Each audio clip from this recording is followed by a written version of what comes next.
So welcome students. Now we are going to see exchange of gases during respiration. तो students अभी तक हमने देखा है कि रेस्पिरेशन में क्या केमिकल रिएक्शंस होती हैं, लेकिन आपने नोट किया होगा उनमें गैसेस का भी बड़ा इंपॉर्टेंट रोल होता है। तो यहां पर हम यही देखने वाले हैं कि कैसे एक्सचेंज ऑफ गैसेस होता है in body of an organism. तो यहां पे हम पढ़ेंगे ह्यूमंस के बारे में, कुछ और एनिमल्स के बारे में और प्लांट्स के बारे में भी, कि कैसे उनके बॉडीज के अंदर गैसेस जाती हैं और कैसे उनकी बॉडीज से गैसेस बाहर आती हैं। तो सबसे पहले स्टूडेंट्स विल अटैक कि ह्यूमंस में कैसे होता है in humans. So this is human body. और स्टूडेंट्स यहां पर हम देखेंगे सबसे पहले कि रेस्पिरेटरी सिस्टम में कौन कौन से इंपॉर्टेंट ऑर्गन्स होते हैं। सो आप देखें सबसे इंपॉर्टेंट ऑर्गन जो यहां पर होता है वो यहां पर आप देखें दिस एंड दिस, इनको बोलते हैं student lungs and they are 2 in number student. जैसा कि आप देख सकते हैं ये सबसे इंपॉर्टेंट ऑर्गन है रेस्पिरेटरी सिस्टम का। ये कैसे काम करता है, इसमें क्या होता है, ये सब हम आगे अभी देखने वाले हैं स्टूडेंट्स। लेकिन सबसे पहले आप ये देखो कि ये जो लंग्स होते हैं ये बड़े डेलिकेट होते हैं स्टूडेंट, डेलिकेट होते हैं, तो इनको प्रोटेक्शन की जरूरत है। तो इनके राउंड आप देखो ये बोन का स्ट्रक्चर होता है, उसका काम होता है लंग्स को प्रोटेक्ट करना, और उसको बोलते हैं स्टूडेंट्स रिब केज। इस बोन के स्ट्रक्चर क्या बोलते हैं, रिब केज, राइट। तो आपको बात समझ में आई यहां पे। आप ध्यान दें इस स्ट्रक्चर पे, ये जो एक फिल्म लाइक स्ट्रक्चर है, एक मेम्ब्रेन टाइप स्ट्रक्चर है, इसको बोलते हैं डायफ्राम। इसके नीचे वाला जो एरिया होता है स्टूडेंट्स, इसमें डाइजेस्टिव सिस्टम के ऑर्गन्स होते हैं, जैसे स्टमक हो गया, इंटेस्टाइन वगैरह हो गए, और इसके ऊपर वाले रीजन में रेस्पिरेटरी सिस्टम के ऑर्गन्स होते हैं। तो ये जो डायफ्राम है वो हमारे बॉडी में यहां पर कहीं होता है, ठीक है। तो इसके ऊपर चेस्ट वाला रीजन है जिसमें रेस्पिरेटरी सिस्टम के ऑर्गन्स होंगे, इसके नीचे एब्डोमेन है जिसमें डाइजेस्टिव सिस्टम के ऑर्गन्स होंगे, जैसे stomach, small intestine, large intestine, इन सब के बारे में हमने पढ़ा है स्टूडेंट्स, राइट।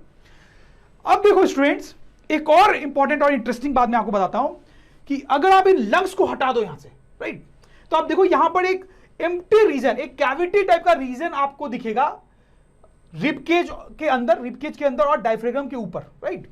तो ये जो कैविटी है स्टूडेंट्स का एक टेक्निकल नाम है, इसको बोलते हैं थोरैसिक कैविटी, या फिर इसको चेस्ट कैविटी भी बोलते हैं। तो ऑब्वियसली चेस्ट कैविटी तो बोलेंगे इसको because this cavity is in chest, but इसका टेक्निकल नाम है थोरैसिक कैविटी, राइट स्टूडेंट्स, ठीक। तो now let's put lungs back. तो लंग्स कहां पे होता है स्टूडेंट्स हमारी बॉडी में, हम बोल सकते हैं लंग्स होता है थोरैसिक कैविटी में। अच्छा, अगर आपसे एग्जाम से पूछा जाए कि लंग्स की लोकेशन क्या होती है, तो देखो हम बड़े अच्छे वर्ड्स में कैसे लिखेंगे इसको कि lungs reside inside rib cage above diaphragm inside thoracic cavity, right students. अब लंग्स के अलावा बाकी जो ऑर्गन्स होते हैं रेस्पिरेटरी सिस्टम की, उसकी बात करते हैं स्टूडेंट्स। तो देखो जब हम सांस लेते हैं स्टूडेंट्स तो नोज के थ्रू हवा हमारे बॉडी के अंदर जाती है, राइट स्टूडेंट्स। और नोज में 2 नॉस्ट्रिल्स होते हैं, ये एक नॉस्ट्रिल है और ये दूसरा नॉस्ट्रिल है। तो वही हम यहां पे देखेंगे स्टूडेंट्स, नॉस्ट्रिल्स के थ्रू हवा जो है बॉडी में इंटर करती है और फिर इस रास्ते से अंदर जाती है। ये जो रास्ता आपको दिख रहा है स्टूडेंट्स, इसको बोलते हैं नेसल पैसेज। क्या बोलते हैं, नेसल पैसेज। फिर हवा अंदर जाती है, इस रीजन से क्रॉस करती है, इस रीजन को बोलते हैं फेरिनेक्स। क्या बोलते हैं स्टूडेंट्स, फेरिनेक्स। इसका बड़ा इंपॉर्टेंस है जो मैं अभी आपको थोड़ी देर में बताऊंगा। फिर हवा और नीचे आती है स्टूडेंट्स। फिर आप देखो ये जो बॉक्स टाइप आपको स्ट्रक्चर दिख रहा है, इसको बोलते हैं लैरिनेक्स या फिर साउंड बॉक्स। इसके बारे में आपको थोड़ा सा भी बताऊंगा। फिर हवा और नीचे आती है स्टूडेंट्स, और इस पाइप को क्या बोलते हैं students, wind pipe. Wind pipe से हवा नीचे आती है, इसका टेक्निकल नाम ट्रैकिया भी होता है। फिर हवा नीचे आते आते लंग्स के अंदर जाती है। लंग्स के अंदर क्या होता है मैं आपको बताऊंगा स्टूडेंट्स। अब देखो यहां पे कुछ इंपॉर्टेंट चीजें एक एक करके देखते हैं। सबसे पहले आप देखो इस फेरिनेक्स के बारे में। देखो स्टूडेंट्स क्या है कि हवा यहां से आई अंदर, ठीक है। अच्छा, अब देखो फूड भी हमारे बॉडी में अंदर आता है माउथ से, लेकिन हवा का अलग रास्ता है, वो नेसल पैसेज से आ रहा है, और फूड जो है उसका अलग रास्ता है, वो माउथ से आ रहा है, ठीक है, यहां पे। अच्छा, दोनों का अलग रास्ता था, लेकिन ये वो रीजन है, ये वो एरिया है स्टूडेंट्स फेरिनेक्स जहां पर दोनों पहुंचते हैं। अब इसके बाद फिर से दोनों का पाथ अलग हो जाएगा स्टूडेंट्स। फूड जो है वो किस रास्ते से नीचे जाएगा, फूड पाइप से, और हवा किस रास्ते से नीचे जाएगी, विंड पाइप से। तो आपको समझ में आएगा इसका इंपॉर्टेंस क्या है। इसके बाद भी फूड और हवा का अलग पाथ है, और इसके पहले भी अलग पाथ था। ये अकेला वो पोर्शन है जहां पर फूड और हवा दोनों आ रहे हैं। समझ में आई बात, फेरिनेक्स, ठीक है। अच्छा, अब आप देखें ये जो हवा का पैसेज है और ये जो फूड का पैसेज है माउथ, उसके बीच में एक बोनी स्ट्रक्चर होता है, दोनों को सेपरेट करता हुआ, उसको बोलते हैं बोनी पैलेट। क्या बोलते हैं, बोनी पैलेट, राइट। अच्छा, अब ये जो नेसल पैसेज है स्टूडेंट्स, नेसल पैसेज हमारा ये आपको दिख रहा है, राइट।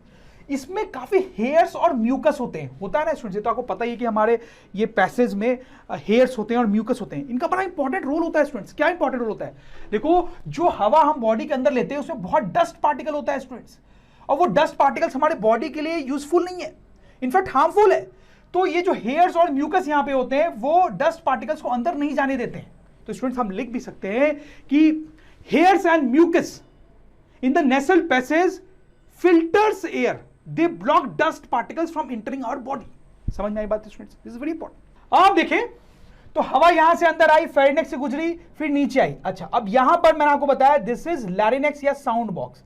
तो देखो ये बड़ा इंपॉर्टेंट ऑर्गन होता है स्टूडेंट। देखो हम अलग अलग टाइप की आवाजें निकाल सकते हैं। देखो मैं अलग अलग चीजें बोल रहा हूं उतनी देर से, आप भी बोल सकते हो, राइट? तो ये अलग अलग आवाजें जो है वो हम इस साउंड बॉक्स के कारण निकाल पाते हैं। ये साउंड बॉक्स एग्जैक्टली कैसे काम करता है वो तो हम यहां पे नहीं देखेंगे, because that is not important in this chapter, वो हम कभी और देखेंगे, राइट स्टूडेंट्स? तो हवा इस साउंड बॉक्स से होते हुए नीचे आती है, राइट? तो ये विंड पाइप से होते हुए नीचे आई और फिर लंग्स में चली जाएगी। अच्छा, अब आप यहां पे एक और चीज देखें, आपको इस विंड पाइप के ऊपर रिंग टाइप स्ट्रक्चर्स दिखाई दे रहे हैं, इनको बोलते हैं रिंग्स ऑफ कार्टिलेज। अच्छा, ये कार्टिलेज क्या होता है स्टूडेंट्स? देखो स्टूडेंट्स, बोन तो आपको पता है ना, बोन हमारे बॉडी में हर जगह बोन होता है और वो बहुत हार्ड होता है स्टूडेंट्स। कार्टिलेज को आप सोच सकते हो कि बोन का एक सॉफ्टर फॉर्म होता है, ऐसा कुछ सोच सकते हो। हमारे बॉडी में बहुत जगह पे होता है ये। जैसे स्टूडेंट्स आप ईयर की बात कर लो, तो ईयर को आप टच करोगे ना तो आपको कुछ यहाँ पे ना हार्ड हार्ड सा टफ सा लगेगा, लेकिन वो बोन जितना हार्ड नहीं होता है, बोन जितना हार्ड नहीं होता आपको फील होगा, तो वो कार्टिलेज है। वैसे कार्टिलेज बहुत जगह पे होता है, तो ये भी रिंग है कार्टिलेज के बने हुए स्टूडेंट्स, ठीक है? अच्छा, अब ये क्यों है यहाँ पे विंड पाइप के ऊपर ये रिंग है कार्टिलेज के, ये क्यों है? तो देखो होता क्या है कि विंड पाइप में होल होता है जिससे हवा अंदर जाती है, ठीक, लेकिन ये विंड पाइप कभी भी कोलैप्स नहीं होनी चाहिए। अगर ये कोलैप्स हो गई किसी भी सिचुएशन में तो हवा अंदर नहीं जा पाएगी और हम सफोकेशन से मर जाएंगे स्टूडेंट्स। तो ये जो रिंग ऑफ कार्टिलेज है उसका काम होता है कि वो प्रोटेक्ट करे विंड पाइप को और कभी भी उसको कोलैप्स होने नहीं दे, कोलैप्स होने नहीं दे। I hope you understand this. तो इसको हम लिख भी सकते हैं स्टूडेंट्स की rings of cartilage prevent windpipe from collapsing in any situation. So fine students, I am sure कि अभी तक की कहानी आपको समझ में आ रही होगी। अब देखो आगे क्या होगा कि विंड पाइप से होते हुए विंड आया और वो लंग्स में जाएगा, ठीक है? तो आप देखो लंग्स के अंदर क्या होता है वो हम देखते हैं। तो ये जो विंड पाइप है वो दो पार्ट में डिवाइड होती है, एक इस लंग में आ रही है और एक इस लंग में आ रही है, आप देख सकते हो। फिर ये जो इस लंग में आई वो फर्दर बहुत सारे ब्रांचेज में डिस्ट्रीब्यूट होगी और फिर वो ब्रांचेज फर्दर बहुत सारे ब्रांचेज में डिस्ट्रीब्यूट होती है, जैसे आप देख सकते हो स्टूडेंट्स, राइट? वैसा इस लंग में भी हो रहा है।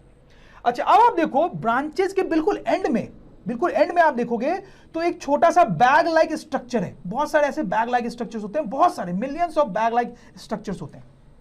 इन बैग लाइक स्ट्रक्चर्स का नाम है स्टूडेंट्स एल्वियोलस।